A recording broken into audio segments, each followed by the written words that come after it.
Olá, hoje nós vamos falar um pouco sobre a construção da usina de Belo Monte. Ela teve o início dos seus estudos e inventários no ano de 1975, no auge da ditadura.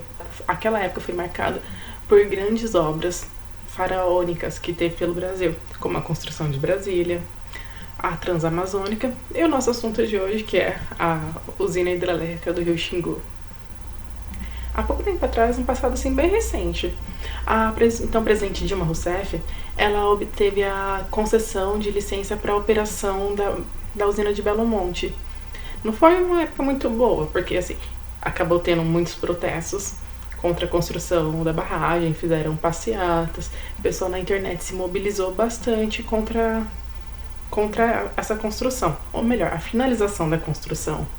Nessa época, tiveram pessoas importantes, organizações internacionais e também pessoas ribeirinhas que moravam naquelas áreas, pessoas indígenas e não indígenas, que também elas tinham uma organização chamada que é o Xingu Vivo, que foi uma das que acabaram movimentando mais esse processo. E segundo alguns estudos que fizeram lá no final da década de 80, houve a construção dessa usina exigiu o deslocamento de mais de 7 mil índios e de 12 terras indígenas. Então, esse que foi um dos maiores problemas, fora o desmatamento, a perda de várias espécies de animais, insetos e todo aquele meio ambiente que ali estava. Nessa época foram que tiveram mais protestos, porque com a liberação da concessão, eles estavam aptos para fazer os testes de abertura e fechamento das comportas, os vertedouros que iam liberar água de forma controlada para os canais que interligam os reservatórios principais e o intermediário dessa usina. Mas esses protestos não foram marcados apenas por causa da construção da usina. O pessoal daquela região, da região norte do país, elas já vinham enfrentando esses problemas, que é a desapropriação das pessoas indígenas, não indígenas e do pessoal ribeirinho já há muito tempo. Que tudo começou com a construção da rodovia Transamazônica.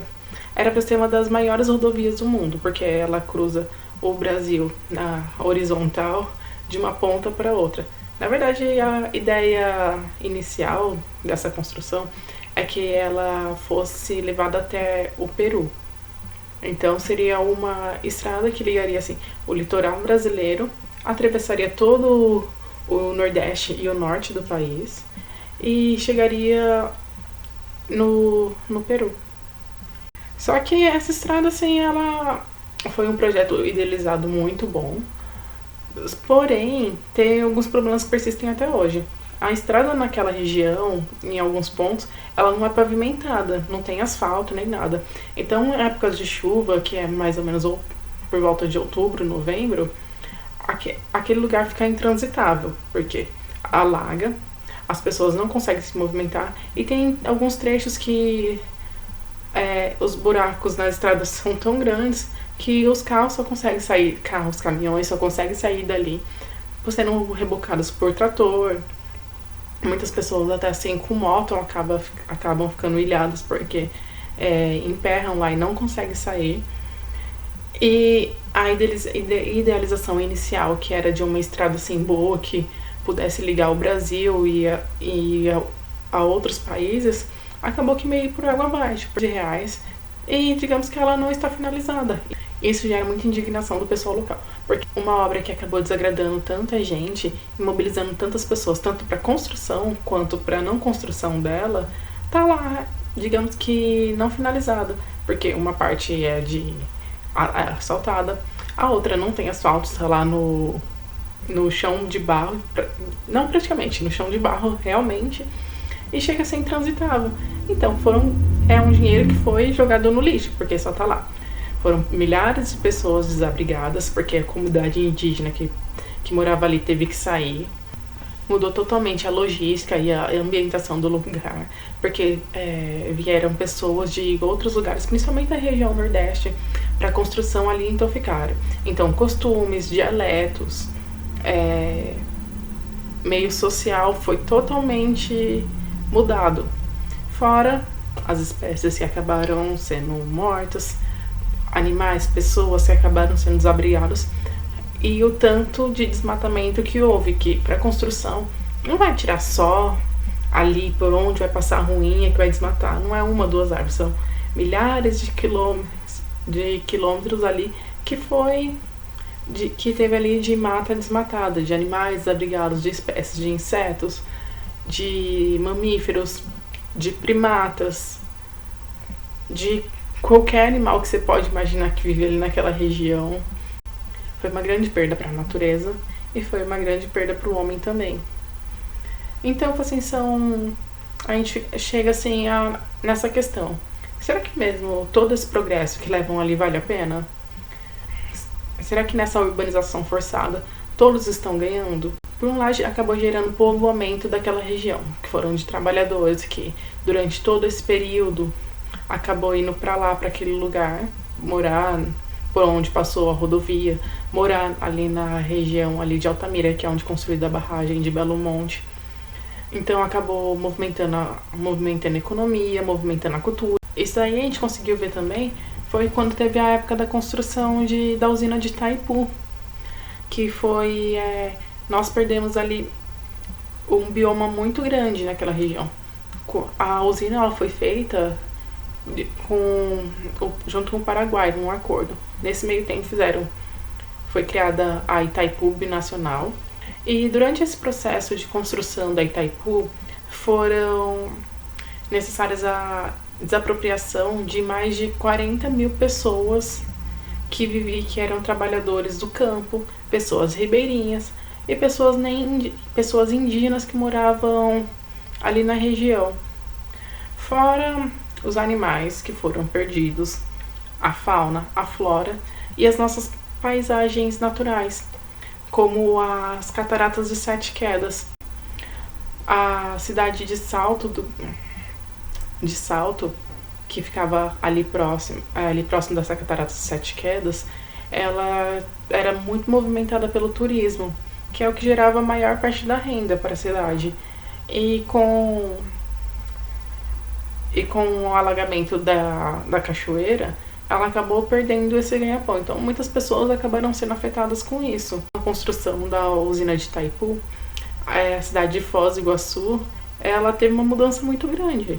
Ali, que na época assim, ela tinha apenas 2 ruas pavimentadas, com a construção da usina e a mudança de trabalhadores e pessoas que viram ali uma oportunidade de um novo recomeço, acabou ajudando aquela cidade não só a ficar mais povoada, também assim como ter uma urbanização melhor.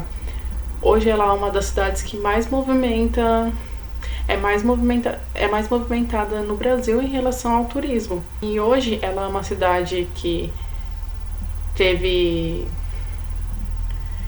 a sua população muito aumentada. Hoje ela é uma das maiores cidades do Paraná. E em relação às cidades que daquela mesma época, ela mudou totalmente de 30 anos pra cá. Então, assim, hoje ela é uma cidade totalmente diferente, tanto seus habitantes como a sua cultura.